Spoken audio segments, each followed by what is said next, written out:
Hello everyone.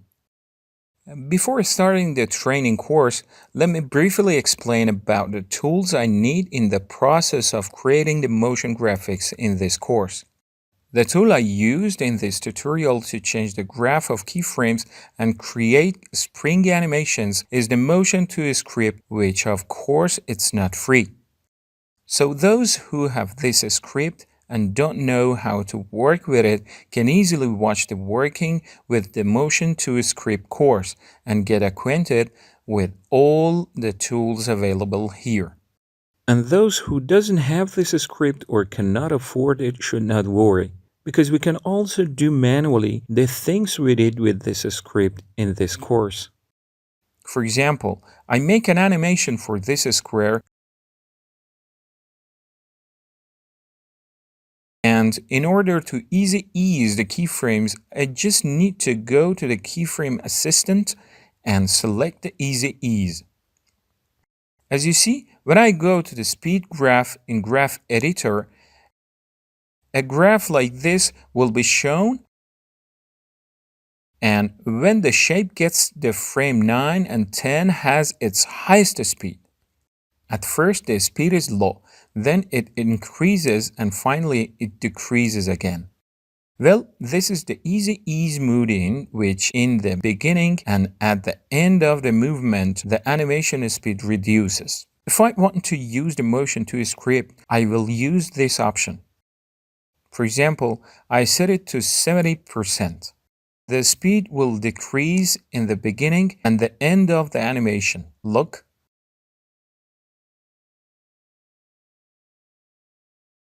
And here, these points indicate the frames, and the speed is slower at first because more frames are shown here. In the middle, the speed is higher because less frames are shown here, and at the end, the animation speed reduces.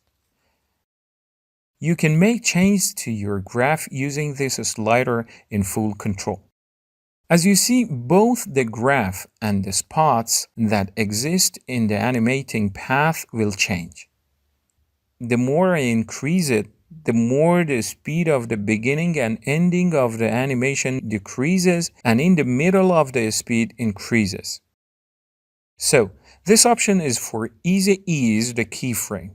When this option is at the left, it makes the keyframes linear, and the animate will be completely linear, and in no part of it does the speed increase or decrease. And when it is at 100, as you see, the animation would be easy out. At the beginning, the speed is low and it increases in the end. This last option, when I set it to 0, as you see here, the keyframe will be toggle hold and the animation is done in a frame as a jump. And when I set it to 100, the animation will be easy in. It means that the speed is high at the beginning and lowers at the end. As you see, I can do all of that here using these handles as well. See, I can easily do the same using these handles, and I don't need to use these options, but the only difference is that our work gets faster.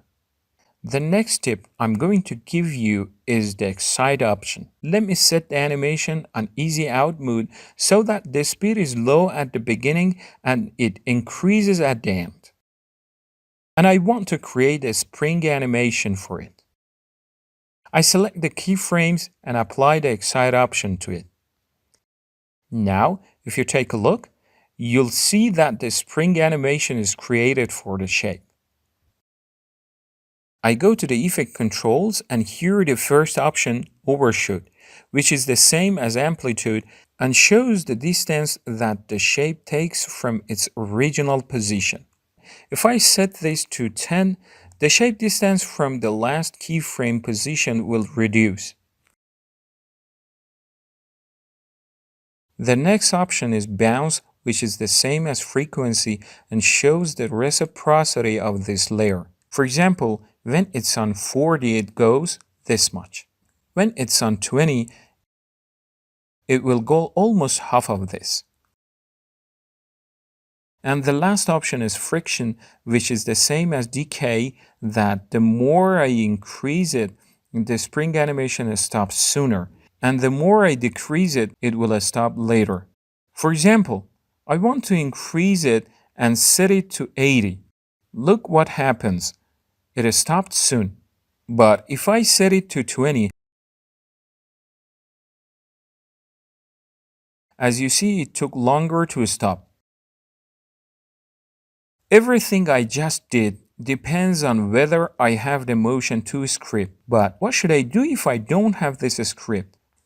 In order for those who doesn't have this script to be able to go along with us through creating the animation during the course, first I delete these expressions and effects created by the Motion 2 script and paste the expression related to creating the spring animation here.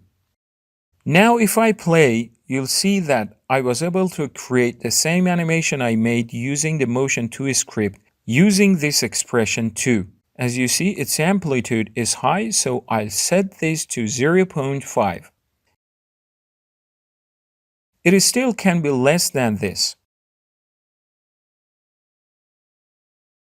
And exactly the same values I had there, I have here. This is the amplitude, which is actually the overshoot. Frequency is actually the bouncing, and decay is actually the friction in Motion 2 script. Only their names have changed. I will put this expression in the course resources folder so that you can use it to create your own spring and bouncing animations. That's it for now. I did not make much use of the other options available in Motion 2 script. If you want to get acquainted with all the options of this script, which can help you a lot in creating beautiful motion graphics, you can get and watch the Motion 2 script training course. Good luck!